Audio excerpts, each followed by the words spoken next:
నమస్తే బ్రదరా, అందరికీ చెప్తున్నాను. అంటే ఒక అతను నన్ను డౌట్ అడిగారు, 2019లో చంద్రబాబు నాయుడు గారు ఓడిపోవడానికి కారణం ఏంది నేను చెప్తాను.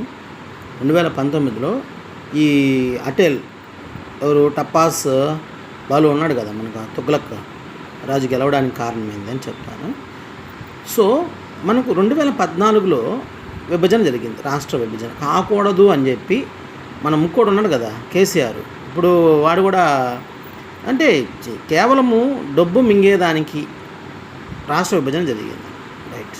అలా జరిగినప్పుడు జరగకూడదు అని 75% పీపుల్స్ ఆంధ్ర వాళ్ళు ఉన్నారనమాట. అలా జరగకూడదు, విభజన జరగకూడదు, తెలుగు రాష్ట్రాలు రెండు కలిసి ఉండాలా, ఉమ్మడి ఇదిగా ఉండాలా అని చెప్పేసి 75% ఉన్నారు.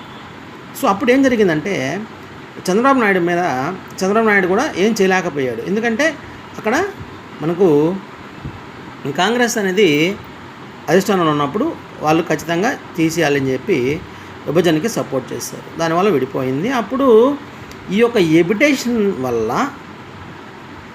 దట్టు ఇంకోటి ఏంటంటే 2014లో విభజన జరిగిన తర్వాత ప్రత్యేక హోదా ఇస్తామని చెప్పి కాంగ్రెస్ ఇవ్వలేదు, కొన్ని స్పెషలైజేషన్ ఏపీకి ఇవ్వలేదు. ఈ రెండింటి ఎబిటేషన్ మీద ప్రజలంతా కూడా ఎక్కువగా టీడీపీ మీద వ్యతిరేకతని వ్యక్తపరిచారు. ఈ వ్యతిరేకత అంతా ఎక్కడ వ్యక్తపరచాలా? ఎలక్షన్స్ వచ్చినప్పుడు. అప్పుడు 2019లో ఎలక్షన్స్ జరిగాయి. అప్పుడు మన పిచ్చి తుగ్లక్ ఆల్రెడీ అప్పుడు పార్టీని పెట్టి భజన చేసి ఆయన ఉన్నప్పుడు వాళ్ళ చెల్లి పాదయాత్ర చేసి పాదాల మీద నడిచే యాత్రను చేసి గెలిపించి, అంటే ఎట్లా గెలిపించిందంటే ఈ ఎబిటేషను పాజిటివ్ అయింది. ఎవరికి?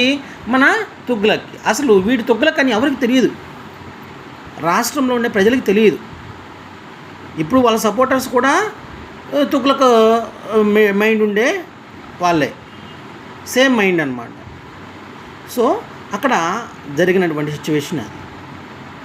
అందుకోసమని 2019లో ఎలక్షన్స్ జరిగినప్పుడు ఈ వ్యతిరేకతా భావము, అంటే రాష్ట్ర విభజన కారణము చంద్రబాబు నాయుడు కూడా ఉన్నాడని చెప్పి విభజన అనేది జరిగింది. కాబట్టి అతను అర్హుడు కాదు అని చెప్పి తుగ్లక్ ఒక ఛాన్స్ అని చెప్పి అడిగేలోపు వేశారు. వేసిన వెంటనే మన అన్న ఏ రాష్ట్రానికి చూపించినాడు, ఏంది సుక్కలు వేలితో మనం అరుంధతి నక్షత్రం చూపిస్తాం కదా, ఆ విధంగా ప్రజలందరికీ అరుంధతి నక్షత్రం చూపించినప్పుడు అది కక్కలేక మింగలేక 2024లో అన్నకి 2